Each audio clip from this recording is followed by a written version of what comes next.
অন্য আর 5 জন মানুষের মতো বেলালেরও রয়েছে 2 হাত 2 পা।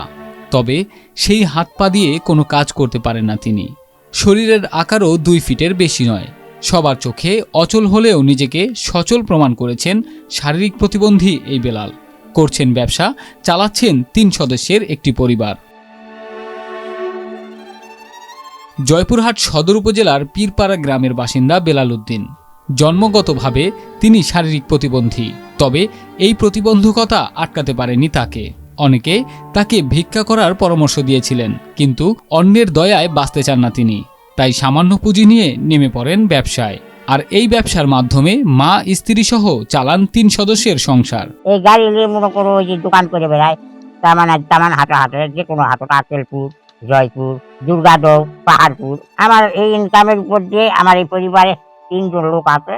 এই 3 জন লোক, আমার মা আছে, আমার বাড়ি আছে, এই 3 জনা আমার চলি। প্রতিদিন সকালে ব্যাটারি চালিত এই হুইল চেয়ারটি নিয়ে ব্যবসার উদ্দেশ্যে বের হন বেলাল। উপজেলার বিভিন্ন হাটবাজার ঘুরে গাছগাছরা, শাকসবজির বীজ, ইঁদুর তেলাপোকা মারার ওষুধ সহ নানা সামগ্রী বিক্রি করেন। এছাড়া গবাদি পশুও পালন করেন তিনি। আমার দোকানের এইসব জিনিসগুলা বেঁচে খাই। তার কাছে চায় খায় না, চা লাগেও না, চার প্রয়োজন হয় না।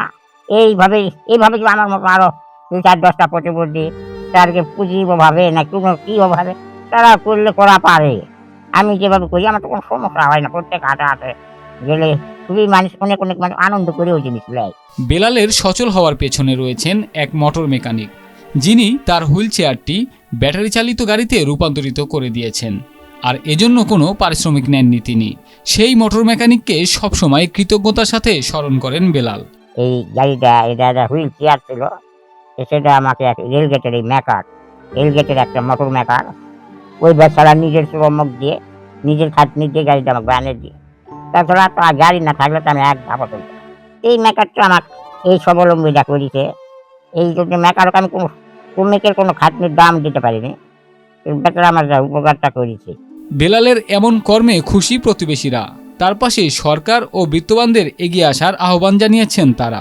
তার একটা ছোট গাড়ি আছে, সেটা সাইজ বা আকারে অনেক ছোট। সেখানে করে সে মালামালও খুব অল্প ধরে, তার বেশি টাকা ইনকাম হয় না, এই 200-300 টাকা, অনেক দিন তো ইনকামই হয় না। এই মাত্র অল্প টাকাতে তিনি অনেক খুশি। এটা তো আমাদের গর্বের বিষয়। রাস্তায় রাস্তায় ঔষধ বিক্রয় করে জীবিকা নির্বাহ করছে, তারপরও সে মাকে সাথে নিয়ে খাচ্ছে। তার একটা বউ আছে, বাচ্চা কাচ্চা বসে আল্লাহ দেয়নি, হয় নাই, এই মা এবং বউকে সে পালতিছে। নিজে প্রতিবন্ধী হয়েও বৃদ্ধা মায়ের সকল চাহিদা পূরণ করেন বেলাল। মা ও সন্তানের প্রতি খুশি, তবুও বৃদ্ধ বয়সে সন্তানকে নিয়ে যেন তার চিন্তার শেষ নেই। প্রতিবন্ধী আমার ছেলে কামাই করে আনে, আমার কানে খিলাইবা, আমার ছেলে কেন দেখো। বয়স বাড়ছে বেলালের। হাটবাজারে ঘুরে ঘুরে জিনিসপত্র বিক্রি করা তার জন্য কঠিন হয়ে পড়েছে। তাই বেলালের জন্য একটি স্থায়ী কর্মসংস্থানের ব্যবস্থা করার আশ্বাস দিয়েছেন এই মানবাধিকার কর্মী। প্রতিবন্ধী বেলাল হোসেন সম্পর্কে আমরা যেটা জানতে পেরেছি যে ভিক্ষাবৃত্তি না করে ফেরি করে বিভিন্ন জিনিসপত্র বিক্রি করেন। আমরা মনে করি যে তার একটা স্থায়ী কোনো ব্যবস্থা হওয়া উচিত। সেক্ষেত্রে আমরা আমাদের সংস্থার পক্ষ থেকে সরকারের বিভিন্ন দপ্তর এবং বিভিন্ন সংস্থার সাথে যোগাযোগ করে তাকে একটা স্থায়ী কোনো কর্মসংস্থান সৃষ্টি করে দেওয়া যায় কিনা এ লক্ষ্যে আমরা চেষ্টা করে যাব। প্রতিবন্ধী হয়েও ভিক্ষাবৃত্তি করেননি বেলাল। জীবনের শেষ দিন পর্যন্ত চান কর্ম করে খেতে। তাই সরকার ও সমাজের বিত্তবানরা বেলালের স্থায়ী একটি কর্মসংস্থানের জন্য সহায়তার হাত বাড়িয়ে এগিয়ে আসবে, এমনটাই আশা স্থানীয়দের।